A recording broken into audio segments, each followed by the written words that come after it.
کسی نے کہا ہے میرے والد صاحب کا انتقال ہو گیا ہے، کیا ہم ان کے نام کی قربانی کر سکتے ہیں؟ اس پر کیا طریقہ کار ہوگا؟ جی بالکل کر سکتے ہیں۔ نبی صلی اللہ علیہ وسلم نے 2 مینڈے ذبح کی، ایک اپنی طرف سے اور ایک امت کی طرف سے، اور آپ نے ایک دفعہ ایسا بھی کیا کہ ایک قربانی اپنی طرف سے اور ایک ان کی طرف سے جو قربانی نہیں کر سکے، تو اس لیے پتہ چلتا ہے کہ قربانی کسی دوسرے کی طرف سے بھی کی جا سکتی ہے۔ تو آپ نے مرحوم والدین کے لیے کر سکتے ہیں، صرف ابا سے کر لیں، صرف اماں کے لیے کر لیں، دونوں کے لیے کر لیں، کوئی حرج نہیں ہے۔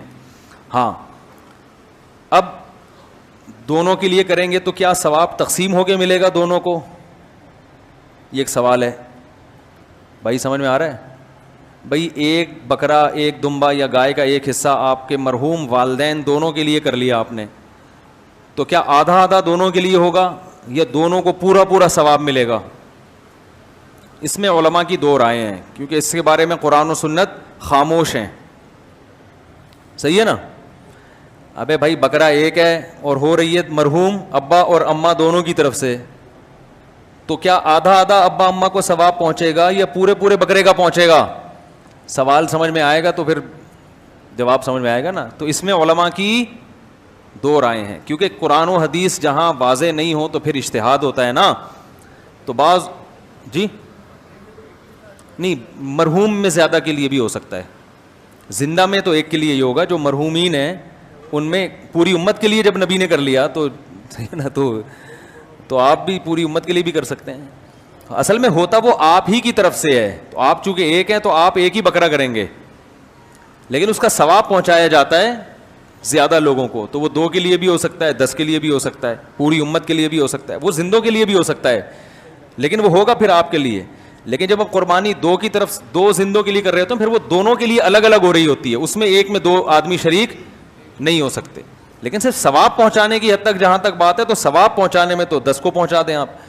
تو اب علماء کہتے ہیں کہ بعض علماء کہتے ہیں ڈیوائیڈ ہو کے پہنچتا ہے، صحیح ہے نا، اور بعض کہتے ہیں نہیں پورا ثواب اس کو بھی ملے گا، پورا ثواب اس کو بھی ملے گا۔ دونوں قول ہیں علماء کے، تو اس لیے افضل تو یہی ہے کہ ابا کے لیے الگ کر لیں، اماں کے لیے الگ کر لیں، افضل یہی ہے۔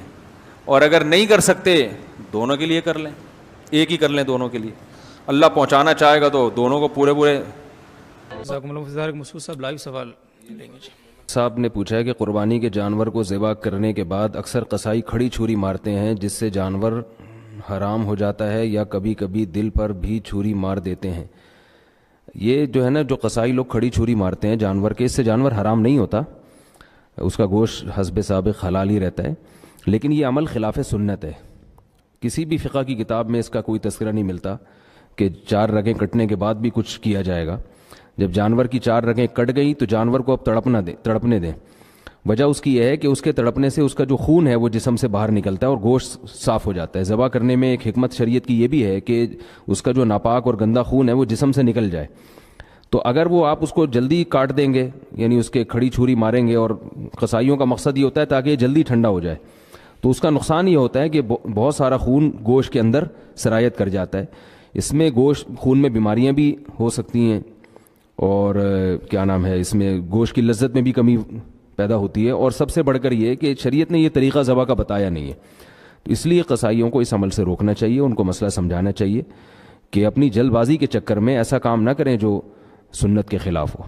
جزاکم اللہ صاحب، یہ آفرین نوید صاحبہ کا سوال ہے، اور وہ پوچھتی ہیں اگر کوئی آدمی حج پر گیا ہے اور وہاں اس کا انتقال ہو گیا ہے وہاں پہ، اور ایک نماز جنازہ وہاں ہو چکی ہے، تو کیا یہاں بھی، مثال کے طور پر پاکستان کے ہیں، تو کیا یہاں بھی نماز جنازہ پڑھنا چاہیے یا نہیں؟ نہیں، یہ جائز نہیں ہے۔ رسول اللہ صلی اللہ علیہ وسلم سے کسی بھی موقع پر 2 نماز جنازہ کا کوئی ثبوت نہیں ملتا۔ صحابہ کرام، تابعین، اسلاف کے دور میں ہمیشہ میت کی ایک ہی نماز جنازہ پڑھی گئی ہے، تو اس لیے یہ یعنی اضافہ ہے ایک شریعت پر۔ البتہ یہ فقہاء نے مسئلہ بیان کیا کہ ولی کی اجازت کے بغیر اگر نماز جنازہ پڑھا دیا گیا ہو تو ایک الگ بات ہے، لیکن ایسا ہوتا نہیں ہے۔ ظاہر ہے حرم کی نماز کو کون ولی کہے گا کہ وہاں نماز نہ پڑھائی جائے، تو سب کی اجازت سے ہی ہوتی ہے، اس لیے دوبارہ اس کی نماز جنازہ نہیں پڑھائی جائے گی بلکہ اس کو دفن کر دیا جائے گا۔